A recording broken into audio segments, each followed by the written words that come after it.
स्वागत है आपका हमारे channel true crime story Hindi में। दर्शकों, हम यहाँ पर रोज क्राइम की सच्ची घटना लेकर आते हैं।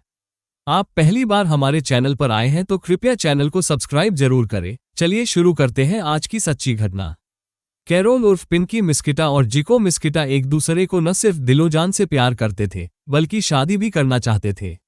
महाराष्ट्र में मुंबई से अहमदाबाद की ओर जाने वाले हाईवे पर एक शहर है पालघर।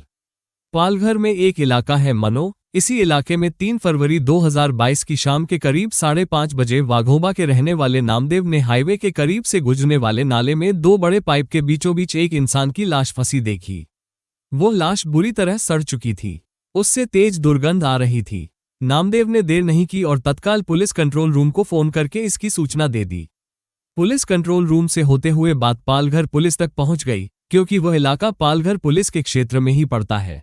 अगले कुछ मिनटों में पालघर थाना प्रभारी इंस्पेक्टर विष्णु भोये अपनी टीम के साथ मौके पर पहुंच गए और लाश को नाले से बाहर निकालकर अपने कब्जे में लेने का काम शुरू कर दिया। थाना प्रभारी भोये ने देखा कि लाश पर चाकुओं से वार किए जाने के निशान थे। उसका चेहरा किसी भारी चीज से इस तरह कुचला गया था जिससे पहचानने में नहीं आ रहा था। वैसे भी चेहरे समेत जिस्म का एक बड़ा हिस्सा मछली और दूसरे जलीय जीव कुतर चुके थे, लेकिन कदकाठी व पहनावे से लग रहा था कि मरने वाली एक नौजवान युवती होगी। लाश जिस तरह से सड़ चुकी थी उससे यह बात भी साफ थी कि ये लाश पानी में पिछले कई दिनों से पड़ी रही होगी, इसीलिए वो सड़कर फूल चुकी थी। लाश के बारे में जानकारी पाकर इलाके की एसडीपीओ नीता पाडवी भी मौके पर पहुंच गई। पुलिस ने क्राइम व फोरेंसिक टीमों को भी मौके पर बुला लिया। फोरेंसिक टीमों ने घटनास्थल व लाश की फोटो लेने के बाद आसपास छानबीन की, मगर मरने वाली युवती की पहचान कर पाना मुमकिन नहीं हुआ।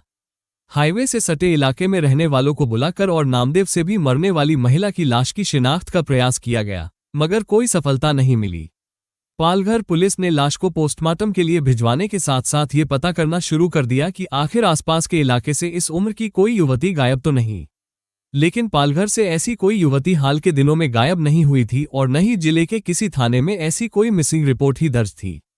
उच्चाधिकारियों के निर्देश पर पालघर पुलिस स्टेशन में उसी दिन आईपीसी की धारा 302 में अज्ञात हत्यारों के खिलाफ मुकदमा दर्ज कर लिया गया।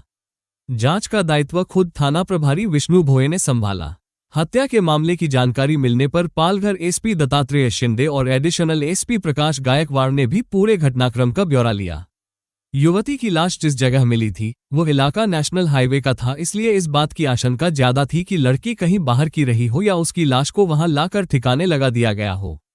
इसी आशंका को भांपकर एसपी दत्तात्रेय ने एसडीपीओ नीता पाडवी की निगरानी में एक विशेष टीम का गठन कर दिया, जिसमें पालघर के थाना प्रभारी विष्णु भोये, इंस्पेक्टर प्रदीप कस्बे, इंस्पेक्टर मनो, सुधीर धारकर के साथ दर्जन भर पुलिसकर्मियों की टीम को शामिल किया गया। पुलिस ने वक्त गंवाए बिना पालघर से सटे मुंबई के अलग अलग थानों में इस लाश का हवाला देते हुए गुमशुदगी की जानकारी लेनी शुरू कर दी। इसी कोशिश में एक दिन बाद पुलिस को कामयाबी भी मिल गई। पता चला कि लाश मिलने से करीब 10 दिन पहले मुंबई के सेंटा क्रूज थाने में एक युवती की गुमशुदगी की रिपोर्ट दर्ज करवाई गई है। 28 साल की उस युवती का नाम कैरोल उर्फ पिंकी मिस्किटा था, जो 24 जनवरी 2022 को अपने घर से गायब हो गई थी। वो एक कॉल सेंटर में काम करती थी। सेंटा क्रूज पुलिस तत्काल कैरोल उर्फ पिंकी मिस्किटा के घर पहुंच गई। सेंटा क्रूज की एक चाल में रहने वाली कैरोल उर्फ पिंकी मिस्किटा के घर में सिर्फ उसकी बूढ़ी मां कैथरीन थी। पुलिस को वहां 1 से 2 रिश्तेदार भी मिले। पुलिस टीम ने कैथरीन को पालघर पुलिस से मिली सूचना के बारे में बताया और उसे लेकर पालघर पहुंची, जहां जेजे अस्पताल की मोर्चरी में रखी गई वो लाश दिखाई जो नाले से बरामद की थी। वो लाश इतनी सड़ चुकी थी कि परिवार वाले भी उसे पहचान नहीं सके, लेकिन कैथरीन की बूढ़ी आंखों से उस लाश की कमर पर बने दिल और तितलियों के टैटू नहीं छिप सके। उसने झट से उसकी पहचान अपनी बेटी कैरोल के रूप में कर दी। क्योंकि एक मां होने के कारण कैथरीन को ये बात इसलिए याद थी कि अपनी एक दोस्त के कहने पर जब कैरोल ने 4 साल पहले ये टैटू अपनी कमर पर गुदवाया था तो उसकी बेटी को 2 दिन काफी तकलीफ रही थी। लाश की पहचान होते ही पालघर पुलिस को उम्मीद बंधी कि अब वो जल्द ही उसकी हत्या की गुत्थी सुलझा लेगी। पुलिस को इस ब्लाइंड मर्डर केस में लाश की पहचान होने से एक लीड मिल चुकी थी। पालघर पुलिस ने कैरोल की मां कैथरीन से पूछताछ शुरू कर दी। कैथरीन ने पुलिस को बताया कि उनकी बेटी का पिछले 5 सालों से मुंबई के ही 27 साल के एक लड़के जिको मिस्किटा से अफेयर चल रहा था। उन्होंने कहा कि उनकी बेटी का कत्ल जिको ने ही किया है क्योंकि दोनों में अफेयर होने के बावजूद उनका रिश्ता पिछले कुछ महीनों से बहुत अच्छा नहीं चल रहा था। कैथरीन ने पुलिस को बताया कि 24 जनवरी को कैरोल स्कूटी लेकर घर से निकली थी और उसने कहा था कि वह डॉक्टर को अपनी कुछ मेडिकल रिपोर्ट्स दिखाने जा रही है, लेकिन फिर इसके बाद वह वापस नहीं लौटी। कैथरीन ने बताया कि उसी रात करीब 8 बजे उसने फोन कर यह बताया था कि उसे लौटने में थोड़ी देर हो जाएगी। वो अपने किसी दोस्त के साथ है, लेकिन कैरोल सुबह तक घर नहीं लौटी। कई बार उसका फोन मिलाकर बात करने की कोशिश की, मगर उसका फोन लगातार बंद आता रहा। तब थक-हार कर वो सांता क्रूज थाने पहुंची और बेटी के लापता होने की रिपोर्ट दर्ज करानी चाहिए। सांता क्रूज की पुलिस उस दिन अपने थाने में निर्भया हेल्पलाइन के उद्घाटन में इतनी बिजी थी कि उसने कैथरीन की तहरीर तो ले ली, लेकिन गुमशुदगी दर्ज नहीं की और उसे बाद में आने को कहा। कैरोल के लापता होने की बात सुनकर आसपास में रहने वाले उनके रिश्तेदार भी घर आ गए। पास में ही रहने वाली कैरोल की 2 हमउम्र कजिन सिस्टर सरिता और मेलोरिना भी वहां आ गईं। कैरोल दिल की हर बात अपनी इन दोनों बहनों को बताती थी। उन्होंने भी कैथरीन को कुछ नहीं बताया। सभी को पता था कि कैरोल का जिको से प्रेम संबंध है, इसलिए एक आशंका ये भी हुई कि कहीं कैरोल जिको के साथ भाग तो नहीं गई। इसी आशंका के कारण कैथरीन ने अपने रिश्तेदारों के साथ कैरोल के कमरे की तलाशी लेनी शुरू कर दी। हैरानी की बात यह थी कि कमरे में कैरोल के सारे कपड़े व सामान जस के तस रखे थे। इससे साफ था कि वो कहीं भागी नहीं है। लेकिन कमरे की तलाशी लेते हुए अचानक कैथरीन को एक डायरी में रखा 2 पन्ने का एक पत्र मिला, जो शायद 2 दिन पहले कैरोल ने जिको को लिखा था, मगर वो उसे शायद अभी दे नहीं पाई थी। पत्र पढ़ते ही कैथरीन तथा सभी रिश्तेदारों के सामने कई बातें साफ हो गईं। परिवार समझ गया कि हो ना हो कैरोल के लापता होने की वजह जिको ही है। कैथरीन समझ गई कि पुलिस आसानी से बेटी की गुमशुदगी दर्ज नहीं करेगी, इसलिए वो अपने कुछ रिश्तेदारों व इलाके की जानी मानी सामाजिक कार्यकर्ता और एक एनजीओ की संचालिका अनीता शेट्टी को लेकर सांता क्रूज थाने पहुंच गई। अनीता शेट्टी ने थाने पहुंचने से पहले ही ऊंची पहुंच रखने वाले अपने जानकारों से उच्चाधिकारियों को फोन करवा दिया था। इसलिए कैथरीन की शिकायत के बाद सांता क्रूज थाने के सीनियर इंस्पेक्टर नागेश्वर गनोरे ने कैरोल की गुमशुदगी दर्ज कर ली। जब कैथरीन ने शक जताया कि उन्हें अपनी बेटी के लापता होने में उसके प्रेमी जिको पर शक है, तो इंस्पेक्टर नागेश्वर ने उसका कारण पूछा। जवाब में कैथरीन ने वो पत्र उन्हें सौंप दिया जो कैरोल ने जिको को देने के लिए लिखा था। इस पत्र में जिको की बेवफाई के बारे में लिखा था। लिहाजा इंस्पेक्टर नागेश्वर गनोरे ने पुलिस की एक टीम को भेजकर विले पार्ले में रहने वाले जिको को पूछताछ के लिए बुलवा लिया।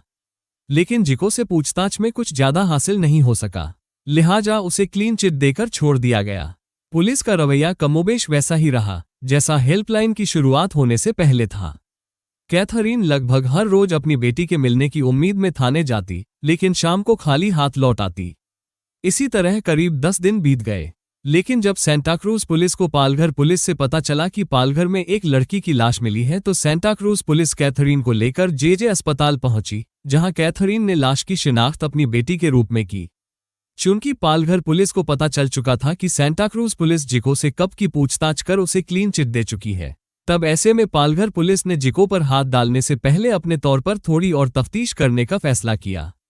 इस मामले की जांच के लिए गठित की गई विशेष टीम ने सबसे पहले अहमदाबाद मुंबई हाईवे पर मौकाए वारदात के आसपास लगे सीसीटीवी कैमरों की फुटेज चेक करनी शुरू की।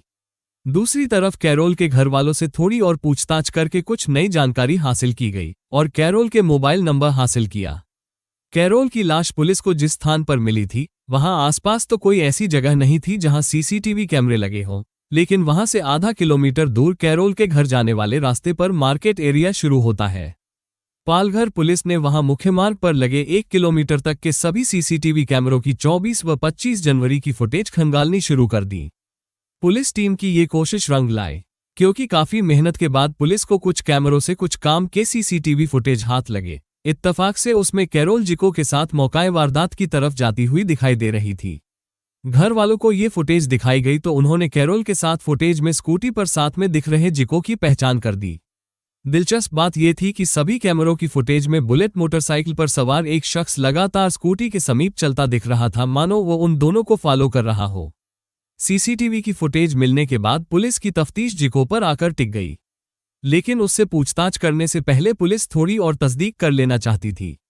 पुलिस ने कैरोल तथा जिको के मोबाइल की कॉल डिटेल्स निकाली तो पुलिस का शक और भी ज्यादा पुख्ता हो गया, क्योंकि दोनों की उस दिन कई बार बात हुई थी और 24 जनवरी की शाम जिस दिन कैरोल अपने घर से लापता हुई, उसके फोन की लोकेशन भी कैरोल के फोन की लोकेशन के साथ थी। इसी बीच कैरोल के घर वालों ने जिको के नाम अपनी बेटी के हाथों लिखा गया वो खत भी पुलिस को सौंप दिया, जिससे पूरी कहानी साफ हो रही थी। कैरोल के हाथों जिको के नाम लिखा वो खत पुलिस के लिए एक बड़ा क्लू और एक एविडेंस बन गया, क्योंकि इससे पता चला कि कैरोल और जिको के रिश्ते में कुछ ठीक नहीं चल रहा था। अब पालघर थाने के जांच अधिकारी विष्णु भोये ने जिको को हिरासत में लेने का फैसला कर लिया। पुलिस टीम जिको को विले पार्ले से लेकर पालघर आ गई। उससे पूछताछ शुरू हो गई। जब उसे वारदात वाले दिन की पालघर के मार्केट एरिया की सीसीटीवी फुटेज व उसके फोन की कॉल डिटेल्स दिखाई गई, तो थोड़ी हिलाहवाली के बाद वह निरुत्तर हो गया और उसने अपना जुर्म कबूल कर लिया। पुलिस के सामने जिको ने जो कहानी सुनाई वो रोंगटे खड़े करने वाली थी। उसने पुलिस को बताया कि वो कैरोल से पीछा छुड़ाना चाहता था, इसलिए उसने उसकी हत्या का भयानक काम किया। विले पार्ले निवासी जिको मिस्किटा और कैरोल उर्फ पिंकी मिस्किटा के बीच 2017 से दोस्ती व प्रेम संबंध थे। कैरोल के पिता की बचपन में ही मौत हो गई थी। एक प्राइवेट कंपनी में काम करने वाली कैरोल की विधवा मां की वह इकलौती औलाद थी। मां ने अपनी बेटी को कड़ी मेहनत करके पाला और अच्छी तालीम दिलाई। पिछले कई सालों से कैरोल एक कॉल सेंटर में नौकरी करती थी। 2017 में एक दोस्त के जरिए कैरोल की जान पहचान जिको मिस्किटा से हुई थी। जल्द ही दोनों की दोस्ती प्यार में बदल गई। चूंकि दोनों ही एक धर्म एक जाति के थे और हमउम्र भी, इसलिए दोनों ने साथ जीने मरने की कस्में खाईं। कुछ ही महीनों में कैरोल जिको से इतना प्यार करने लगी कि उसके बिना जीने की कल्पना से भी वो सिहर उठती। कैरोल ने अपनी मां और चचेरी बहन सरिता से भी जिको को मिलवाकर अपने मन की बात बता दी थी कि वे दोनों शादी करना चाहते हैं। दोनों के बीच आत्मीय रिश्ते कब जिस्मानी रिश्तों में बदल गए पता ही नहीं चला। वक्त तेजी से गुजरता रहा। जिको पहले एक मल्टीनेशनल कंपनी में नौकरी करता था, लेकिन कोरोना महामारी के पहले दौर में जब लॉकडाउन लगा तो उसकी नौकरी चली गई। लिहाजा वो अपने पिता के कैटरिंग के कारोबार में उनका हाथ बटाने लगा। इधर कैरोल को जिको से प्रेम संबंधों में काफी वक्त गुजर चुका था, लिहाजा कैरोल ने उस पर दबाव डालना शुरू कर दिया कि वो उससे शादी करे। जिको ने जब ये बात अपने माता पिता को बताई तो उन्होंने कैरोल के साथ उसकी शादी करने से इनकार कर दिया, क्योंकि वो उसकी शादी एक अमीर परिवार में करना चाहते थे, जबकि कैरोल एक विधवा मां की साधारण परिवार की बेटी थी। परिवार की तरफ से कैरोल के रिजेक्ट करने के बाद जिको ने भी कैरोल से दूरी बनाकर उसे नजरअंदाज करना शुरू कर दिया, क्योंकि उसे लगने लगा था कि जिस रास्ते में जाना ही नहीं है तो उस पर आगे बढ़ने से क्या फायदा। इसी दौरान जिको की दोस्ती एक बड़े परिवार की लड़की कामिया से हो गई। जल्द ही दोनों गहरी मोहब्बत में डूब गए। इधर कैरोल को जिको के व्यवहार से लगने लगा कि शायद जिको उससे शादी नहीं करना चाहता, क्योंकि एक दो बार जब भी कैरोल ने घुमा फिरा कर जिको से शादी की बात करनी चाही तो उसने बात को ऐसा बदला कि शादी की बात आई गई हो गई। पिछले 1 साल से इसी बात को लेकर कैरोल बेहद उदास रहने लगी थी। क्रिसमस के त्योहार पर हर बार कैरोल अपनी बहन सरिता के साथ बड़े उत्साह से खरीदारी करती थी और बाहर खाने के लिए जाती थी, लेकिन इस बार क्रिसमस आने को था, इसके बावजूद कैरोल में न तो कोई उत्साह था और न ही वो खुश दिख रही थी। उसने कुछ दिनों से बाहर निकलना ही बंद कर दिया। ऐसा लगता था कि वो किसी बात से दुखी है। इधर कैरोल के सामने धीरे धीरे यह बात भी साफ हो गई कि जिको इन दिनों किसी दूसरी गर्लफ्रेंड के साथ रिलेशनशिप में है। इसके बाद तो उसके दिलो दिमाग में पूरी तरह उदासी भर गई। लेकिन कैरोल अपनी मोहब्बत को इतनी आसानी से नहीं खोना चाहती थी, लिहाजा उसने एक दिन जिको से साफ कह दिया कि अगर उसने उसके अलावा किसी दूसरी लड़की से शादी की तो वह उसके खिलाफ पुलिस में शिकायत कर देगी कि उसने शादी के नाम पर उसकी इज्जत से खिलवाड़ किया है। ये दबाव जब कैरोल की तरफ से जिको पर लगातार बनने लगा तो वह परेशान हो उठा। उसे अब कैरोल अपने जी का जंजाल लगने लगी। दरअसल न चाहते हुए भी जिको को दबाव में आकर कैरोल से मुलाकात करनी पड़ती थी। जब उसके पास जॉब थी तो वो कैरोल के ऊपर दिल खोलकर पैसा खर्च करता था, लेकिन इन दिनों बेरोजगार होने के कारण उसकी जेब खाली रहती थी और कैरोल फैशन परस्त तथा दिल खोलकर पैसा खर्च करने की आदी हो चुकी थी। वैसे भी अब जिको की जिंदगी में कैरोल का कोई महत्व नहीं रह गया था। ऐसे में मेल मुलाकात के दौरान जब कैरोल उससे महंगी फरमाइशें करती तो वह कुड़ कर रह जाता। जिको ने कई बार कैरोल को अपनी बेरोजगारी की मजबूरी भी समझाई, लेकिन वो कुछ समझने के लिए तैयार नहीं थी। उसकी इस आदत से जिको तंग आ चुका था, लिहाजा जिको ने कुछ दिन पहले कैरोल की हत्या करके उससे छुटकारा पाने का मन बना लिया। इसी के तहत उसने एक साजिश रची। इसके तहत जिको ने 24 जनवरी से 1-2 दिन पहले कैरोल से फोन पर लगातार बातचीत करनी शुरू कर दी ताकि उसे लगे कि जिको वापस उसके पास लौट आया है। कैरोल भी जिको के इरादों से अनजान ये सोचकर खुश थी कि चलो कैसे भी हो उसकी मोहब्बत उसे वापस तो मिल गई। अपनी इसी साजिश के तहत जिको ने एक दिन पहले कैरोल से सुबह से लेकर शाम तक करीब 5 बार बात की। उसने बातचीत में यही दर्शाया कि जैसे वो कैरोल को बहुत मिस कर रहा है। कैरोल से जिको ने कहा था कि वो अगले दिन यानी 24 जनवरी को उसके साथ लॉन्ग ड्राइव पर जाना चाहता है। इस दौरान वे साथ में डिनर करेंगे और अपने आगे के भविष्य के बारे में बात करेंगे। कैरोल अपने टूटते रिश्ते को पटरी पर लौटते देख खुश थी, इसलिए उसने खुशी खुशी हाँ भर दी थी। 24 जनवरी 2022 को कैरोल अपनी स्कूटी और लैपटॉप वाला बैग लेकर घर से निकली तो उसने अपनी मां को यही बताया कि वो मलाड में अपने कुछ मेडिकल टेस्ट कराने जा रही है, वहां से एक दोस्त के साथ घूमने जाएगी। कैरोल तय जगह पर जिको से मिली तो उसे इस बात की जरा सी भी भनक नहीं लगी कि जिको का दोस्त देवेंद्र बुलेट से उनकी स्कूटी का पीछा कर रहा है। कैरोल देवेंद्र बाबू से परिचित थी क्योंकि वह विले पार्ले से पहले विरार में रहता था और जिको का सबसे करीबी दोस्त था। देवेंद्र बाबू जिको के पिता के कैटरिंग कारोबार में सहयोगी था। कैरोल ने 24 जनवरी को घर से निकलने के बाद दिन में 2 बार अपनी मां को फोन किया था, लेकिन उसने यह नहीं बताया कि वह किसके साथ है और कब लौटेगी। इस दौरान जिको ने उसे कई जगह घुमाया और फिर लॉन्ग ड्राइव के बहाने उसकी स्कूटी खुद ड्राइव करते हुए मुंबई अहमदाबाद हाईवे पर पालघर की तरफ ले गया। पूछने पर उसने बताया कि वो आज उसे एक खूबसूरत जगह ले जा रहा है, जो उनके जीवन का सबसे यादगार पल होगा। इस दौरान रात होने लगी थी, तो कैरोल ने अपनी मां को फोन करके बता दिया कि वह अपने किसी दोस्त के साथ है, आने में उसे थोड़ी देर हो जाएगी। लेकिन जब रात में काफी देर तक कैरोल घर नहीं पहुंची तो रात करीब 12:30 बजे कैथरीन ने उसके मोबाइल पर फोन किया, तब वो स्विच्ड ऑफ मिला। इधर पालघर में वाघोबा के पास एक नाले के किनारे हाईवे पर खड़े होकर रात करीब 8 बजे जिको और कैरोल बातचीत करने लगे। इसी दौरान दोनों के बीच शादी को लेकर एक बार फिर बात होने लगी। जिको तो सोच कर आया ही था कि आज कैरोल का काम तमाम करना है, लिहाजा उसने सड़क किनारे सुनसान जगह पर कैरोल को दबोचकर उसका गला दबाना शुरू कर दिया। कैरोल छटपटाई, लेकिन जिको की मजबूत पकड़ से छूट न सकी और थोड़ी देर में ही उसका शरीर ढीला पड़ गया। चंद कदम की दूरी पर खड़ा उसका दोस्त देवेंद्र बाबू ये सब देख रहा था। वह भी पास आ गया। देवेंद्र अपने साथ कैटरिंग के काम में इस्तेमाल होने वाला चाकू लेकर आया था। उसे शक था कि कैरोल अभी मरी नहीं है, इसलिए उसने जेब से चाकू निकालकर कैरोल के शरीर पर कई प्रहार किए। कैरोल पर चाकू के प्रहार इतनी मजबूती से किए गए थे कि चाकू का हैंडल टूट गया। चाकू का निचला हिस्सा कैरोल के शरीर में ही रह गया, इसीलिए खाली हैंडल को देवेंद्र ने वहीं जंगल में फेंक दिया और चाकू लाश में ही छोड़ दिया। जब यकीन हो गया कि वह मर चुकी है तो उसने पास में ही पड़ा एक बड़ा सा पत्थर उठाकर कैरोल के चेहरे पर कई वार किए ताकि कोई उसे पहचान न सके। इसके बाद दोनों ने मिलकर कैरोल के शव को उठाकर नाले में फेंक दिया। कैरोल की हत्या करने के बाद जिको व देवेंद्र ने उसका मोबाइल फोन स्विच ऑफ कर दिया। उसका मोबाइल, लैपटॉप तथा स्कूटी लेकर देवेंद्र चला गया और देवेंद्र की बुलेट लेकर जिको अपने घर चला गया। जिको से पूछताछ के बाद पुलिस ने विरार से देवेंद्र बाबू को भी गिरफ्तार कर लिया, जिसके बाद दोनों को पुलिस ने कोर्ट में पेश करके 10 फरवरी 2022 तक पुलिस रिमांड में ले लिया। रिमांड के दौरान कैरोल की स्कूटी और उसका लैपटॉप व फोन, हत्या में प्रयुक्त चाकू का हत्था भी बरामद कर लिया। पालघर पुलिस ने ठोस रूप से कैरोल की पहचान को स्थापित करने के लिए उसकी मां कैथरीन का डीएनए नमूना भी लिया, जिससे आरोपी को अदालत में ये कहने का मौका न मिले कि जिस शव को पुलिस कैरोल का बता रही है वो उसका नहीं है। इधर हत्याकांड का खुलासा होने के बाद जब सेंटा क्रूज पुलिस की लापरवाही की बात सामने आई तो कैरोल के परिवार तथा सांता क्रूज इलाके में रहने वाले लोगों ने पुलिस की लापरवाही तथा जिको व उसके साथी को कड़ी सजा देने की मांग करते हुए एक कैंडल मार्च भी निकाला। सांता क्रूज पुलिस की लापरवाही से ये लाश पूरे 10 दिनों तक नाले में पड़ी सड़ती रही, लेकिन आखिरकार इस लाश ने ही कातिल का पता दे दिया और कत्ल के साथ कातिल की सच्चाई भी सामने आ गई। पुलिस ने इस मामले में सबूत मिटाने की धारा 201 जोड़कर दोनों आरोपियों को अदालत में पेश किया, जहां से उन्हें जेल भेज दिया गया।